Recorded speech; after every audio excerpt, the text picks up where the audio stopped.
जय श्रीराम. नमस्कार भाविक श्रोते हो. जेव्हा अशोकवनामध्ये हनुमंतरायाने सीतामातेला पाहिले आणि हनुमंतरायांच्या मनाचा ठाम निश्चय झाला की हीच आपली सीतामाता आहे. हनुमंतराय विचार करत आहेत, आता जर मातेशी बोलायचे असेल तर दिवसा बोलता येणार नाही, कारण सीतामातेच्या भोवती हातात तलवारी घेऊन राक्षसिणी उभ्या होत्या. सीतामाता ज्या झाडाखाली बसली होती तिच्या भोवती ह्या राक्षसिणींचा पहारा होता. त्या अशोकवनातील प्रत्येक झाडाभोवती राक्षसांचा पहारा होता. संपूर्ण अशोकवनालाच राक्षसांनी वेढा घातला होता. हनुमंतराय विचार करत आहेत, आपण जर आत्ता बोलायला गेलो तर ह्या सर्व राक्षसिणी आणि राक्षस चाल करून येतील. आपण त्यांच्याशी युद्ध करू शकतो, पण प्रथम आपण सीतामातेला आपली ओळख पटवून द्यायला हवी. म्हणून त्याने विचार केला की आपण काही काळ वाट पाहावी. म्हणून हनुमंतराय अशोकाच्या झाडावर जाऊन बसले आणि इथे रावणाला चैन पडेना. सारखा विचार सुरू आहे. रावणाचा सारखा विचार काय सुरू आहे की त्रिजटेने जाऊन निरोप दिला असेल की नाही, त्यापेक्षा स्वतः मीच जाऊन सांगतो तेच बरं होईल, असा विचार करून रावण अशोकवनात स्वतः आला. सोबत 100 स्त्रिया होत्या. हनुमंतरायाने पाहिले की दिवट्या घेऊन कोणीतरी येत आहेत. जवळ आल्यानंतर पाहिले तर रावण आणि त्याच्याबरोबर 100 स्त्रिया. तिथे आल्याबरोबर रावणाने सीतेची मनधरणी करण्याचा प्रयत्न केला, सीतेचे मन वळवण्याचा प्रयत्न केला, पण सीतामाता काही बधेना. शेवटी तिथे असणाऱ्या पहारेकरी राक्षसिणींना त्या रावणाने सांगितले, ही मला वश झाली पाहिजे, हिचे मन वळवा, हिला समजावून सांगा, असे सांगून रावण निघून गेला. आता रावण निघून गेल्यानंतर तिथे असलेल्या राक्षसिणींनी एकेकीने बोलायला सुरुवात केली. एक म्हणाली, अगं सीते, रावण शूर आहे, पराक्रमी आहे, वीर आहे, सम्राट आहे, तू त्याची भार्या हो, महाराणी होशील तू. सीता काहीच बोलली नाही.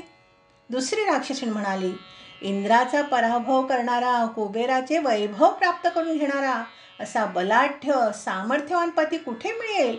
तू नशीबवान आहेस, असा पती तुला कुठे मिळेल? परत सीतामाता काहीही बोलली नाही.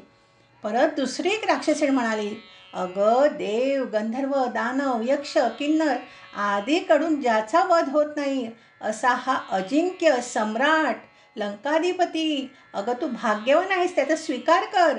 तरी सीतामाता आपली खाली पाहत शांत बसलेली होती. एक शब्दही बोलत नव्हती ती. अजून एक दासी म्हणाली, अगं रावण हा लंकेचा सम्राट आहे, लंकाधिपती आहे, त्याचा स्वीकार कर आणि त्या रामाला विसरून जा. अगं लंका पार करून येणारा अजून जन्माला जन्मालाच नाही आहे, कारण लंकेला पोहोचणं फार दुर्लभ आहे. 100 योजन समुद्र पार करून कोण येऊ शकतो? म्हणून तू रावणाची भार्या हो, नाहीतर तो रावण तुला मारून टाकेल हा. असे म्हणून सगळ्या जणी सीतेला समजावत होत्या. तेव्हा शेवटी सीता त्यांना म्हणाली, पतिव्रता नारीचे महात्म्य तुम्हाला माहीत नाही.